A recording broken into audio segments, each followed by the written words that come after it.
Bonjour, aujourd'hui je vais vous faire une petite présentation d'une rubrique qui est intéressante pour moi et pour beaucoup de gens parce qu'on me pose beaucoup de questions. Et je ne peux pas répondre à toutes les questions techniques parce que j'ai quand même des milliers de visites, des dizaines de questions. Il s'agit du problème du matériel.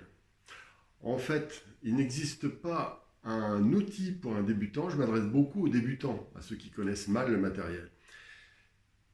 Il y a une véritable catastrophe en général dans le choix, les choix. Je m'en rends compte avec beaucoup de mes élèves ou les gens que je vois autour de moi. Le matériel est très très mal choisi en général.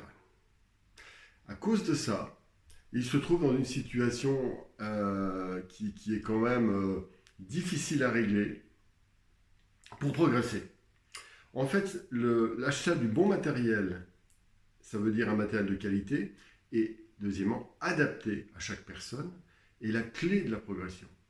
Le simple fait d'acheter le bon matériel va décupler, va multiplier par 2 ou 3 immédiatement, en quelques minutes, ce que vous êtes capable d'accomplir en peinture. Pourquoi? Eh ben, c'est simple. Imaginez que vous fassiez du footing, vous avez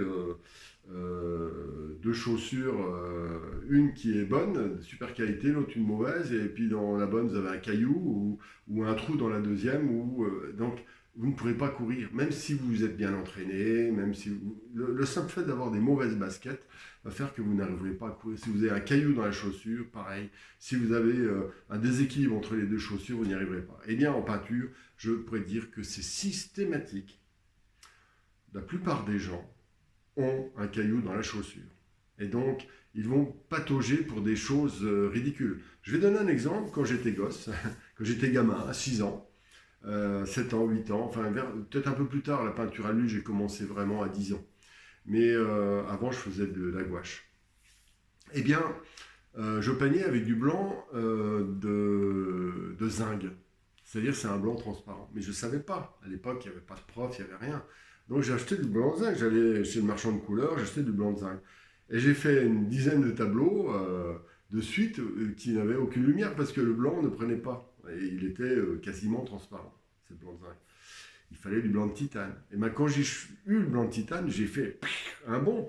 Et c'était pas compliqué. Si quelqu'un m'avait dit, voilà, bah, faut pas prendre ça, faut prendre du blanc de titane. Et le blanc de zinc, faut le réserver pour les glacis, les voiles, etc. Bon, c'était tout bête, mais je n'ai pas eu cette information. Donc, l'information du matériel est la clé. Alors, je ferai le tour de beaucoup de matériaux, la peinture à l'huile. Alors, je ne ferai les tours que de ce que je pratique. Je m'engage à ça. Et que des choses que j'utilise. En fait, c'est-à-dire ça représente 10% de tout ce qui existe. Et de temps en temps, je fais des incartades dans des choses que je ne connais pas, peut-être pour les expérimenter, pour les montrer quand, voilà, un petit peu quand j'entends parler d'un produit intéressant. Je sais pas, par le pan de pastel, j'ai jamais utilisé parce que j'ai plein de pastels, mais c'est du pastel en poudre. Bon, bah, par exemple, ça peut me motiver pour l'essayer et puis donner mon point de vue. Donc, je vais faire un maximum de vidéos sur, pas un maximum, telle sorte que vous ayez une connaissance de tout ce qui est peinture, médium, matériel comme les toiles, euh, et plein d'éléments tels que le vernissage, l'encadrement, des tas d'éléments qui concernent vraiment les matériaux, de telle sorte à ce que vous puissiez, avec une certitude absolue, vous y retrouver. Et donc ne pas avoir ce fameux caillou dans la chaussure qui vous empêche d'arriver. Sinon, c'est ce que j'appelle courir dans un champ avec des bottes trop grandes, un champ plein de boue. Vous perdez une botte, une deuxième botte et vous êtes allongé. C'est cette impression d'angoissant de ne pas savoir où on en est, comment s'en sortir, etc. On connaît bien ça dans l'informatique quand vous avez des bugs ou des problèmes que vous n'arrivez pas à résoudre. Eh bien voilà, ce sera une rubrique matérielle que je vais mettre en place rapidement. Et je vais commencer par le médium flamand. Là, sans doute, je vais le faire tout de suite. Mais je ferai une autre vidéo.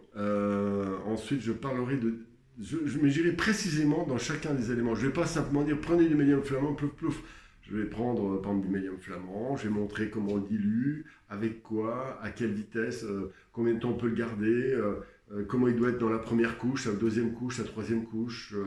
Je vais montrer aussi comment on nettoie, on gère un petit peu tout ça dans différents pots, telle sorte que vous n'ayez aucune, si je parle du médium flamand, qui est le médium que j'utilise depuis 30 ans, et bien que vous sachiez tout sur le médium flamand. Voilà. Donc, rendez-vous sur les vidéos matérielles. En plus, c'est plutôt réservé, bien entendu, aux personnes qui pratiquent vraiment la peinture à l'huile, hein, ou aux curieux, bien entendu. Et c'est une qualité.